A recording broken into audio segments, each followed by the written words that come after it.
Hello everyone, fresh and ലൈവിലേക്ക് എല്ലാവർക്കും സ്വാഗതം. ഇന്നിവിടെ ഉണ്ടാക്കാൻ പോകുന്നത് കുരുമുളക് ഇട്ട നല്ല നാടൻ ബീഫ് ഫ്രൈ ആണ്. ഇതെങ്ങനെയാണ് തയ്യാറാക്കുന്നതെന്ന് നോക്കാം. ഇതിനാവശ്യമായ സാധനങ്ങൾ, ഞാനിവിടെ ഒരു 1/2 കിലോ ബീഫാണ് എടുത്തിരിക്കുന്നത്. അത് നന്നായിട്ട് കഴുകി വൃത്തിയാക്കി ഒരു മീഡിയം സൈസിൽ അരിഞ്ഞെടുത്തതാണ്. 3 സവാള, അത് ചെറുതായിട്ട് അരിഞ്ഞത്.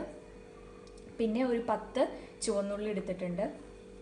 1.5 ടീസ്പൂൺ മുളക് പൊടി, 1/4 ടീസ്പൂൺ മഞ്ഞൾപ്പൊടി, 1 ടീസ്പൂൺ കുരുമുളക് ചതച്ചത്. പിന്നെ ഞാനിവിടെ എടുത്തിരിക്കുന്നത് കല്ലുപ്പാണ്.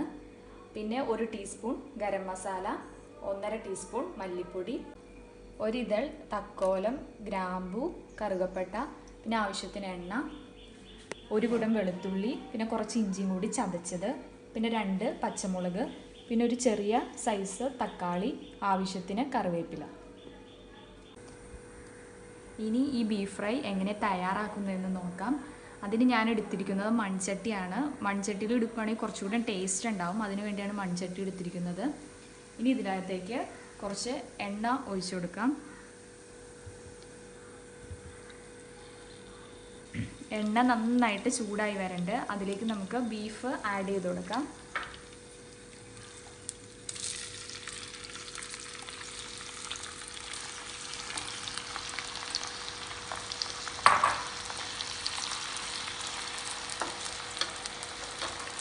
ഇനി ഇതിലേക്ക് ചുവന്നുള്ളി ഇട്ട് കൊടുക്കാം.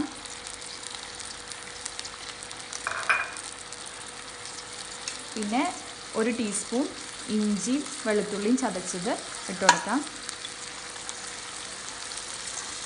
പിന്നെ തക്കാളി അരിഞ്ഞു വെച്ചിരിക്കുന്നത്, പച്ചമുളക്,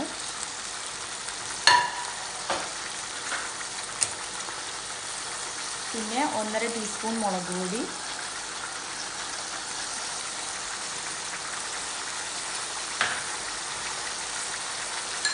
പിന്നെ 1/4 ടീസ്പൂൺ മഞ്ഞൾപ്പൊടി, 1.5 ടീസ്പൂൺ മല്ലിപ്പൊടി, 1 ടീസ്പൂൺ ഗരം മസാല, 1 ടീസ്പൂൺ കുരുമുളക് ചതച്ചത്, പിന്നെ ആവശ്യത്തിന് ഉപ്പിട്ട് കൊടുക്കാം. ഇനി ഇത് നന്നായിട്ടൊന്ന് ഇളക്കി കൊടുക്കാം.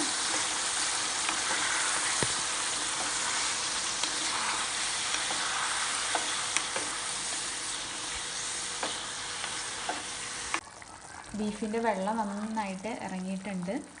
ഇനി ഇതിലേക്ക് 2 ലീഫ് കറിവേപ്പില ആഡ് ചെയ്യാം. ഇതൊന്ന് അടച്ചു വെച്ച് വേവിച്ചെടുക്കാം.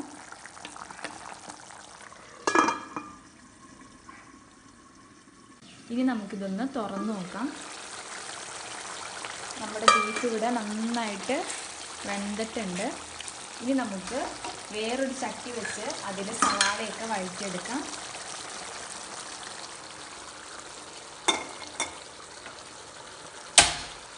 ഇനി ഇതിലേക്ക് കുറച്ച് എണ്ണ ആഡ് ചെയ്ത് കൊടുക്കാം.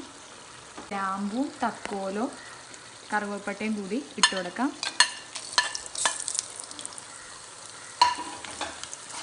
അരിഞ്ഞു വെച്ചിരിക്കുന്ന സവാള ഇതിലേക്ക് ആഡ് ചെയ്ത് കൊടുക്കാം.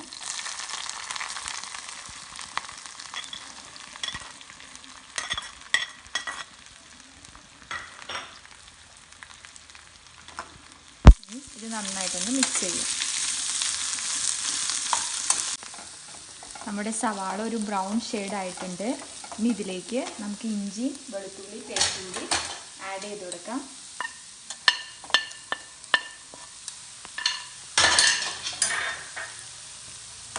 ഇഞ്ചിയും വെളുത്തുള്ളിയുടെയും ഒരു പച്ചമണം മാറുന്നത് വരെ നമ്മൾ ഇളക്കി കൊടുക്കണം. ഇനി ഇതിലേക്ക് കുറച്ച് ഉപ്പും കൂടി ആഡ് ചെയ്ത് കൊടുക്കാം. കല്ലുപ്പായതുകൊണ്ട് കുറച്ച് ആഡ് ചെയ്താൽ മതി. ഇത് നന്നായി വഴണ്ടി വന്നിട്ടുണ്ട്. ഇനി നമ്മുടെ വെന്ത ബീഫിലേക്ക് ഇത് ആഡ് ചെയ്ത് കൊടുക്കാം.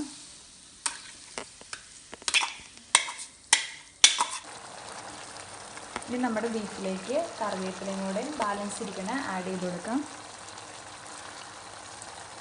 നമ്മുടെ ബീഫ് ഫ്രൈ ഇവിടെ റെഡി ആയിട്ടുണ്ട്. ഇതെല്ലാവരും വീട്ടിൽ ട്രൈ ചെയ്ത് നോക്കുക. എൻ്റെ ചാനൽ എല്ലാവരും ലൈക്ക് ചെയ്യുക, സബ്സ്ക്രൈബ് ചെയ്യുക, ഷെയർ ചെയ്യുക.